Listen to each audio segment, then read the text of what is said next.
परिचय। अजय, तुम क्या पढ़ रहे हो? मैं अपनी रसायन विज्ञान की पाठ्य पुस्तक पढ़ रहा हूं। अर्जुन, पेंसिल को स्विच में मत डालना, तुम्हें बिजली का झटका लग सकता है। बिजली का झटका? लेकिन क्यों? पेंसिल तो लकड़ी और ग्रेफाइट की बनी होती है और ये दोनों ही विद्युत के कुचालक हैं। अर्जुन, तुम्हें पता होना चाहिए कि ग्रेफाइट एक अधातु है, लेकिन यह विद्युत का सुचालक है। मुझे तो इस बात का पता ही नहीं था। ठीक है, मैं तुम्हें एक प्रयोग के माध्यम से यह दिखाता हूं। जब हम स्विच ऑन करते हैं तो मल्टीमीटर विद्युत धारा का प्रवाह प्रदर्शित करता है। इससे पता चलता है कि ग्रेफाइट से होकर विद्युत धारा प्रवाहित हो सकती है। इसलिए ग्रेफाइट विद्युत का सुचालक है। अजय, अब मैं ये बात समझ गया और अब मैं इस बारे में और अधिक जानना चाहता हूं। ग्रेफाइट कार्बन का एक अपर रूप है। कार्बन आवर्त तालिका के पी ब्लॉक का एक तत्व है। इस बारे में और समझने के लिए पहले हमें पी ब्लॉक के तत्वों का अध्ययन करना होगा। छात्रों, आज हम पी ब्लॉक के तत्वों के बारे में अध्ययन करेंगे।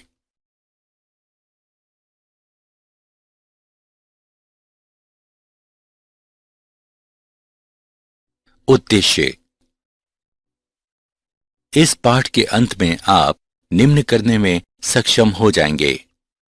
पी ब्लॉक के तत्वों को परिभाषित करना, अक्रिय युग्म प्रभाव को परिभाषित करना, समूह 13 के तत्वों को समझना, समूह 13 के तत्वों के भौतिक तथा रासायनिक गुणधर्मों को विश्लेषित करना, बोरान के असंगत व्यवहार की व्याख्या करना, बोरान के यौगिकों का विश्लेषण करना, समूह 14 के तत्वों को समझना, समूह 14 के तत्वों के सामान्य अभिलक्षणों का वर्णन करना, समूह 14 के तत्वों के भौतिक एवं रासायनिक गुणधर्मों का विश्लेषण करना, कार्बन के अपर रूपों को जानना, कार्बन तथा सिलिकॉन के कुछ महत्वपूर्ण यौगिकों का विश्लेषण करना।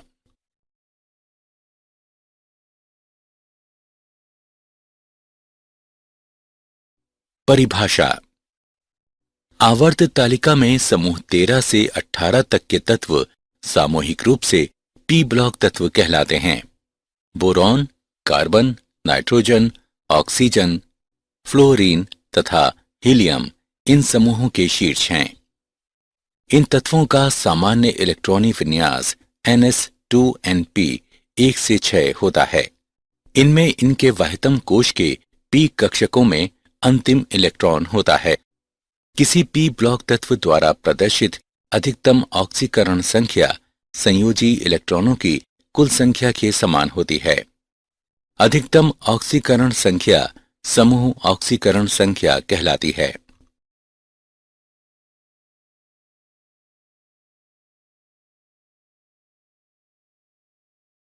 अक्रिय युग्म प्रभाव। अक्रिय युग्म शब्द को सबसे पहले नेविल सिडविक द्वारा प्रस्तावित किया गया। अक्रिय युग्म प्रभाव वाहितम इलेक्ट्रॉनों की पारगमन पश्चात धातुओं की यौगिकों में अनयानीकृत या बिना साझा हुए बने रहने की प्रवृत्ति होती है। अक्रिय युग्म प्रभाव शब्द को प्रायः ऑक्सीकरण अवस्थाओं के बढ़ते स्थायित्व के संबंध में उपयोग किया जाता है, जो समूहों 13, 14, 15 तथा 16 के गुरुतर तत्वों के लिए समूह संयोजकता से 2 कम होती है।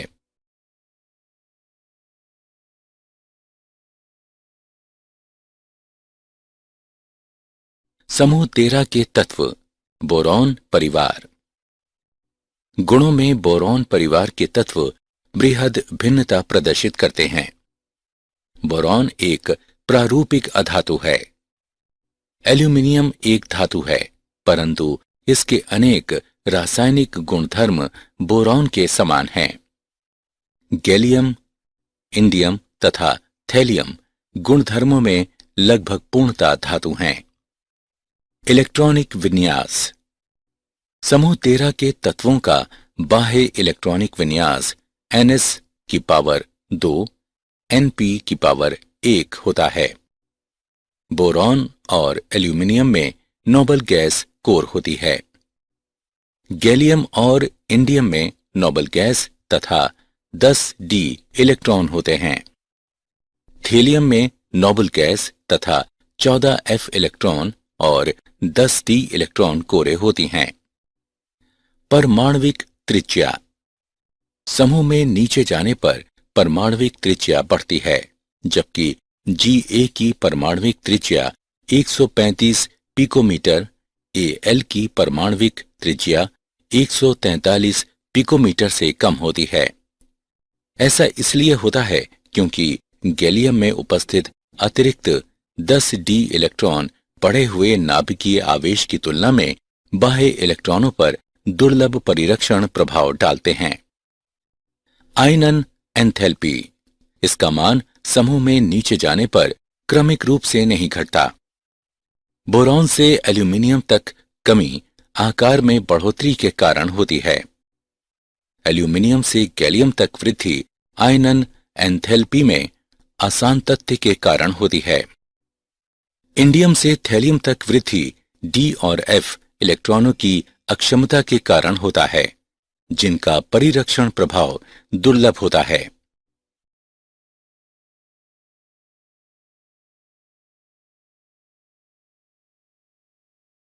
समूह 13 के तत्वों के भौतिक गुणधर्म।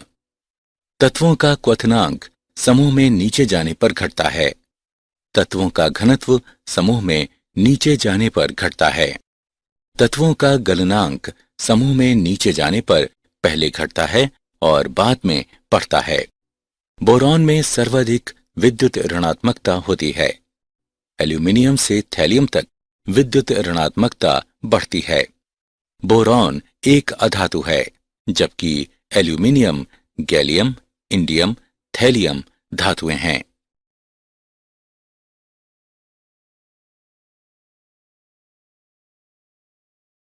समूह 13 के तत्वों के रासायनिक गुणधर्म। वायु के प्रति अभिक्रियाशीलता। बोरॉन क्रिस्टलीय स्वरूप में वायु के साथ अभिक्रिया नहीं करता। एल्यूमिनियम की सतह पर ऑक्साइड की पतली परत बन जाती है, जो और अधिक क्षय होने से धातु को रोकती है। अक्रिस्टलीय बोरॉन तथा एल्यूमिनियम धातुएं वायु में गर्म करने पर B2O3 और Al2O3 बनाती हैं। उच्च तापमान पर डाई नाइट्रोजन के साथ वे नाइट्राइड बनाती हैं। अम्ल एवं क्षार के प्रति अभिक्रियाशीलता। बोरॉन अम्ल और क्षार के साथ सामान्य तापमान पर भी कोई क्रिया नहीं करता। एल्यूमिनियम उभयधर्मी गुण प्रदर्शित करता है और खनिज अम्लों पर एवं जालीय क्षारों में घुल जाता है। एल्यूमिनियम तनु HCl में घुल जाता है और हाइड्रोजन निष्कासित करता है। हैलोजनों के प्रति अभिक्रियाशीलता। बोरॉन परिवार के तत्व हैलोजन से क्रिया करके ट्राइहैलाइड बनाते हैं।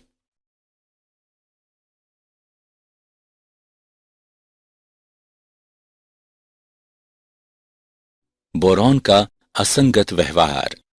कुछ धात्विक गुण होने पर भी बोरॉन एक अधातु है। इसमें धन विद्युतीय गुण होता है। बोरॉन त्रिसंयोजक यौगिक बनाते हैं। ये NaOH विलयन के साथ उबालने पर हाइड्रोजन को मुक्त करता है।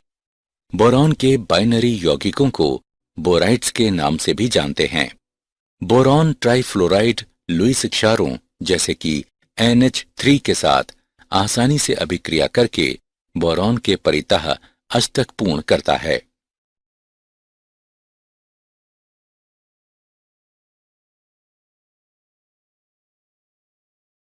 बोरॉन के कुछ महत्वपूर्ण यौगिक। बोरैक्स। इसे सोडियम टेट्रा बोरेट डेकाहाइड्रेट भी कहते हैं। ये इस प्रकार पाया जाता है कि इसमें चतुष्केंद्रीय इकाइयां B4, O5, OH4 की घात 2 होती हैं। अतः इसका सूत्र Na2B4O5OH4 8H2O होता है। क्रिस्टलीय बोरेक्स ठंडे पानी में कम घुलनशील होता है, लेकिन ये गर्म जल में शीघ्र घुलनशील होता है। जब बोरेक्स को गर्म किया जाता है तब इससे जल के अणु का निष्कासन होता है और गर्म किए जाने पर ये एक पारदर्शी द्रव में परिवर्तित हो जाता है, जो कांच के समान एक ठोस में परिवर्तित हो जाता है। उसे बोरेक्स मनका कहते हैं। ऑर्थोबोरिक अम्ल। ऑर्थोबोरिक अम्ल यानी H3BO3 को बोरिक अम्ल भी कहते हैं। 100 डिग्री सेल्सियस पर गर्म करने पर ये मेटाबोरिक अम्ल HBO2 बनाता है। मेटाबोरिक अम्ल को जब 140 डिग्री सेल्सियस पर गर्म किया जाता है तो ये पायरोबोरिक अम्ल यानी H2B4O7 बनाता है, जिसे जब उच्च तापमान पर गर्म किया जाता है तो B2O3 बनाता है। ऑर्थोबोरिक अम्ल एक दुर्बल अम्ल है, लेकिन ये एक पॉलीहाइड्रिक अल्कोहल की उपस्थिति में ऋणायनी जटिल पोरोस्पाइरेनिक अम्ल बनने के कारण प्रबल एकल क्षारीय अम्ल के रूप में कार्य करता है और H धनायन मुक्त करता है।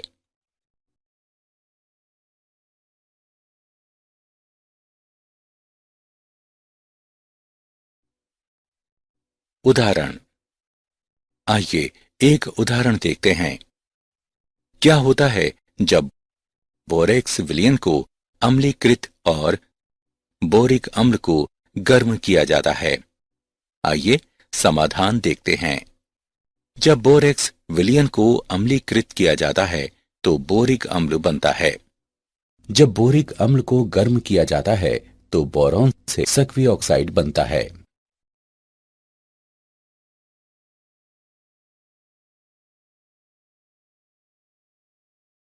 बोरॉन तथा एल्यूमिनियम तथा इनके यौगिकों के उपयोग। बोरॉन का प्रयोग बहुत से सफाई के उत्पादों, डिटर्जेंट और विरंजकों में किया जाता है। कांच और सिरेमिक बनाने में इसका प्रयोग किया जाता है। बोरोसिलिकेट कांच में तापीय आघात के प्रति उत्तम प्रतिरोध होता है। बोरॉन फिलामेंट प्रकाश के रूप में और उच्च सुदृढ़ सामग्रियां वैमानिकी संरचनाओं में उपयोग किए जाते हैं। बोरॉन कार्बाइड शील्ड का उपयोग नाभिकीय रिएक्टरों में नियंत्रक छड़ों के रूप में किया जा सकता है। कम घनत्व तथा सुदृढ़ता एल्यूमिनियम को विमान, हल्के भार वाले वाहन तथा सीढ़ियां बनाने के लिए आदर्श सामग्री बनाते हैं। क्षारण प्रतिरोधी तथा कम घनत्व के कारण इसका उपयोग हरित गृहों एवं खिड़कियों के फ्रेमों में किया जाता है। ऊष्मा का अच्छा सुचालक होने के कारण इसका उपयोग बॉयलरों, कुकरों और पकाने के अन्य बर्तनों में किया जाता है। आसान ढलाई एल्यूमिनियम को पेय पदार्थों के डिब्बों तथा छत डालने वाली सामग्री का अच्छा घटक बनाती है।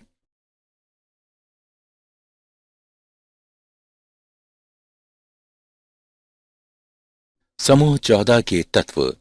कार्बन परिवार। कार्बन मानव शरीर में दूसरा सबसे प्रचुर तत्व है। ये पृथ्वी की भूपर्पटी में प्रति मिलियन लगभग 320 भाग के रूप में बहुतायत से पाया जाता है। ये स्वतंत्र अवस्था में हीरा, ग्रेफाइट और कोयले में मिलता है। सिलिकॉन पृथ्वी की भूपर्पटी पर पाया जाने वाला दूसरा अति बाहुल्य तत्व है और प्रकृति में सिलिका और सिलिकेट्स के रूप में उपस्थित है। जर्मेनियम केवल सूक्ष्म मात्राओं में ही उपस्थित रहता है। टिन मुख्यतः कैसिटेराइट यानी SnO2 के रूप में पाया जाता है। लेड मुख्य रूप से गैलेना PbS के रूप में मिलता है।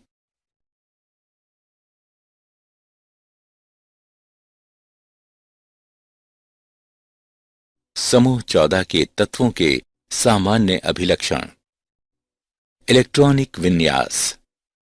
कार्बन परिवार का संयोजकता कोश इलेक्ट्रॉनिक विन्यास NS वर्ग NP वर्ग होता है। इस परिवार के तत्वों के इलेक्ट्रॉनिक विन्यास की आंतरिक क्रोड या कोर भिन्न होती है।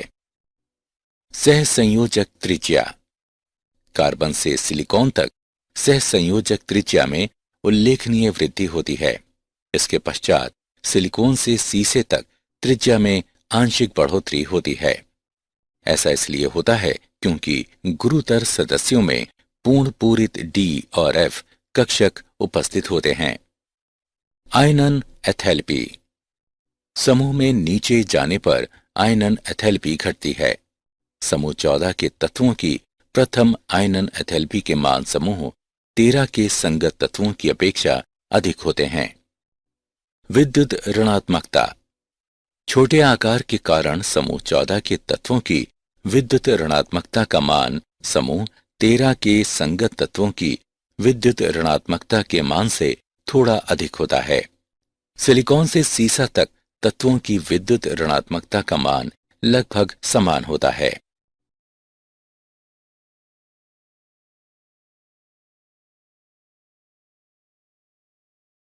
समूह 14 के तत्वों के भौतिक गुणधर्म। समूह में नीचे जाने पर धात्विक लक्षण बढ़ता है। कार्बन और सिलिकॉन में वृहद आणविक जालक से टिन और सीसे में वृहद धात्विक जालक तक संरचनागत परिवर्तन होता है। समूह में नीचे जाने पर आबंधन में सहसंयोजी से धात्विक तक परिवर्तन गलनांक, क्वथनांक तथा प्रथम आयनन ऊर्जा में घटोतरी का कारण बनता है। समूह में नीचे जाने पर बढ़ता धात्विक गुण घनत्व तथा चालकता में सामान्य वृद्धि का कारण बनता है।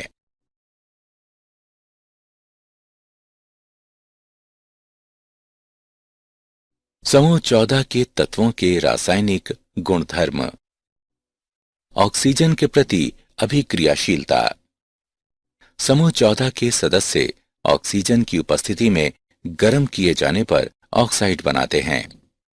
ये मुख्यतः दो प्रकार के ऑक्साइड पाते हैं, मोनो ऑक्साइड तथा डाइऑक्साइड। इनके सूत्र MO और MO2 हैं। उच्च ऑक्सीकरण अवस्था में ऑक्साइड निम्न अवस्था वाले ऑक्साइड की तुलना में अधिक अम्लीय प्रकृति के होते हैं। जल के प्रति अभिक्रियाशीलता। कार्बन, सिलिकॉन तथा जर्मेनियम जल के द्वारा प्रभावित नहीं होते हैं। टिन जल के साथ अभिक्रिया करता है और डाइऑक्साइड तथा हाइड्रोजन गैस बनाता है। रक्षात्मक ऑक्साइड परत बनने के कारण सीसा जल से अप्रभावित रहता है।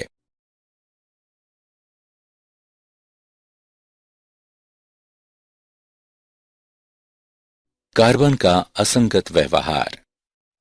कार्बन का प्रयोग मुख्यतः ईंधन के रूप में प्रयुक्त किया जाता है और ये एक अच्छा तनुकारक है। धातु कर्म प्रक्रियाओं में मध्यम विद्युत धनात्मकता वाली धातुओं को उनके ऑक्साइड अयस्कों से कार्बन द्वारा अपचायित करते हुए निष्कर्षित किया जाता है। उच्च तापमान पर उच्च वैद्युत धनात्मक धातुओं के ऑक्साइड कार्बन से अभिक्रिया करके संगत कार्बाइड बनाते हैं। कार्बन में अन्य परमाणुओं के साथ सहसंयोजक बंध द्वारा जुड़कर लंबी श्रृंखला या वलय बनाने की प्रवृत्ति होती है। इस गुण को श्रृंखलन कहते हैं।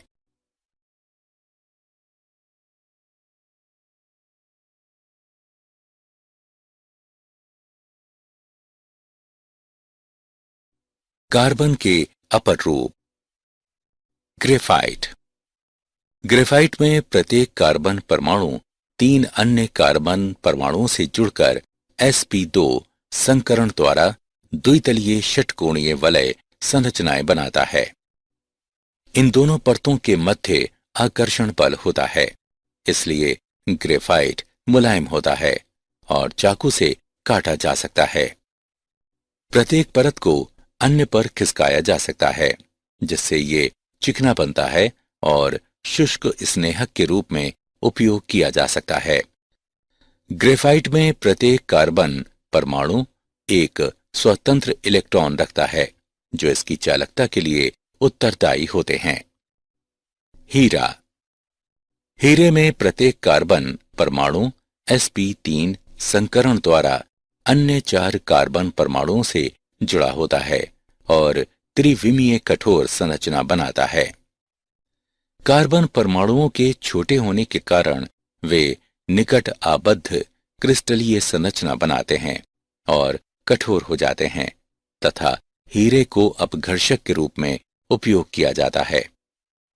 हीरे में कार्बन के परमाणुओं में कोई भी स्वतंत्र इलेक्ट्रॉन नहीं होता है, इसलिए ये विद्युत का कुचालक है। फुलरीन्स। कार्बन का एक अन्य अपर रूप फुलरीन्स है, जिसमें एक अणु में 60 या 70 या 84 कार्बन परमाणु होते हैं। ये पिंजरेनुमा अणु फुटबॉल की संरचना जैसी आकृति लिए होते हैं। इनका प्रयोग अत्यंत उच्च ताप पर स्नेहक की तरह किया जा सकता है। इनमें बिल्कुल निम्न ताप पर भी अतिचालकता का गुण होता है।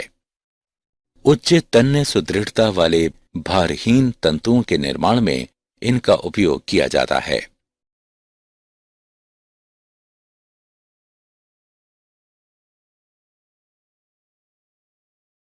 कार्बन के कुछ महत्वपूर्ण यौगिक।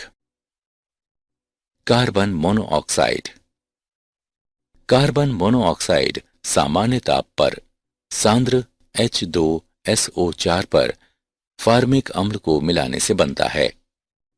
इस तरह विरचित कार्बन मोनोऑक्साइड को कास्टिक सोडा विलयन से गुजारा जाता है और फिर P2O5 पर से प्रवाहित करते हुए शुष्क किया जाता है। इसे ऑक्सैलिक अम्ल के साथ सांद्र सल्फ्यूरिक अम्ल की क्रिया द्वारा भी बनाया जा सकता है। कार्बन मोनोऑक्साइड एक रंगहीन दहनशील गैस है। ये एक उदासीन ऑक्साइड है, परंतु उच्च दाब और उच्च ताप पर यह एक अम्लीय ऑक्साइड की तरह व्यवहार करती है।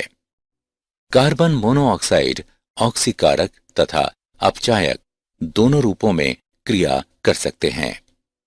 कार्बन मोनोऑक्साइड में कार्बन की ऑक्सीकरण संख्या ×2 होती है। Carbon dioxide. कार्बन डाइऑक्साइड को कैल्शियम कार्बोनेट पर तनु हाइड्रोक्लोरिक अम्ल की अभिक्रिया द्वारा बनाया जाता है।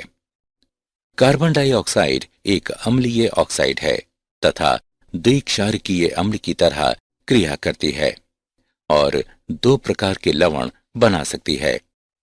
उच्च ताप पर कार्बन डाइऑक्साइड एक ऑक्सीकारक के रूप में कार्य कर सकती है।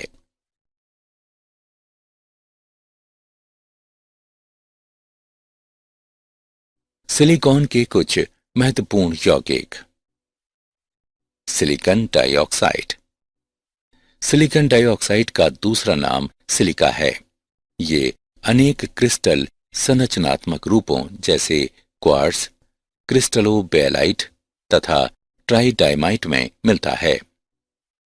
सिलिकॉन डाइऑक्साइड एक सहसंयोजक त्रिविमीय जालक युक्त ठोस है, जिसमें प्रत्येक सिलिकॉन परमाणु चतुष्फलकीय रूप में 4 ऑक्सीजन परमाणुओं से सहसंयोजित बंधित रहता है। सिलिका अपने सामान्य रूप में अति उच्च सिलिकॉन ऑक्सीजन बंध एथैलेपी होने के कारण लगभग अन्य अभिक्रियाशील होता है। ये HF और NaOH से क्रिया करता है। क्वार्ट्ज का विस्तृत उपयोग दाब विद्युत पदार्थ के रूप में होता है। सिलिका जल का उपयोग शुष्कन कर्मक तथा उत्प्रेरक के रूप में होता है। सिलिकेट्स। सिलिकेट की मूल संरचनात्मक इकाई SiO4 4- है, जिनमें सिलिकॉन परमाणु 4 ऑक्सीजन परमाणुओं से चतुष्फलक के रूप में बंधित रहता है। प्रकृति में बड़ी मात्रा में सिलिकेट खनिज पाए जाते हैं, जैसे फेल्डस्पार, जियोलाइट, श्वेत अभ्रक और एस्बेस्टस। जब सिलिकेट इकाइयां आपस में मिलती हैं तो श्रृंखलित वलय, परत या त्रिविमीय संरचना बनाती हैं। मनुष्य द्वारा निर्मित दो महत्वपूर्ण सिलिकेट्स कांच तथा सीमेंट हैं।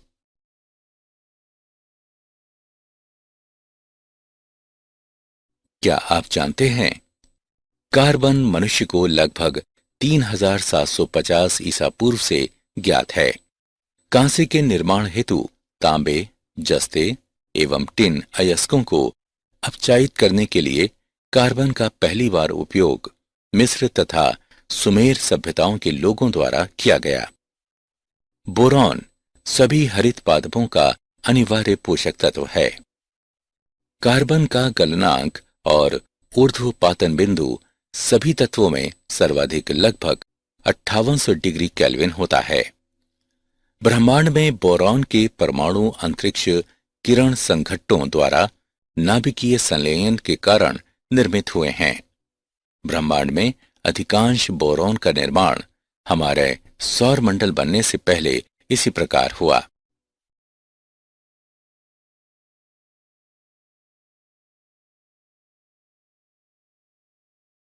सारांश। आइए हमने जो कुछ सीखा है उसे संक्षेप में दोहराएं। आवर्ती सारणी में 13 से 18 समूह के तत्वों को सामूहिक रूप से पी ब्लॉक तत्व कहते हैं। अक्रिय युग्म प्रभाव बाह्यतम इलेक्ट्रॉनों की संक्रमण पश्चात धातुओं के यौगिकों में अनियायनीकृत या बिना साझा हुए बने रहने की प्रवृत्ति होती है। 13 समूह में बोरॉन एक अधातु है, जबकि एल्यूमिनियम, गैलियम, इंडियम और थैलियम धातुएं हैं। एल्यूमिनियम उभयधर्मी गुण प्रदर्शित करता है और खनिज अम्लों एवं जलीय क्षारों में घुल जाता है। कार्बन मानव शरीर में दूसरा सबसे प्रचुर तत्व है। ये पृथ्वी की भूपर्पटी में प्रति मिलियन लगभग 320 भाग के रूप में बहुतायत से पाया जाता है। यह स्वतंत्र अवस्था में हीरा, ग्रेफाइट और कोयले में मिलता है।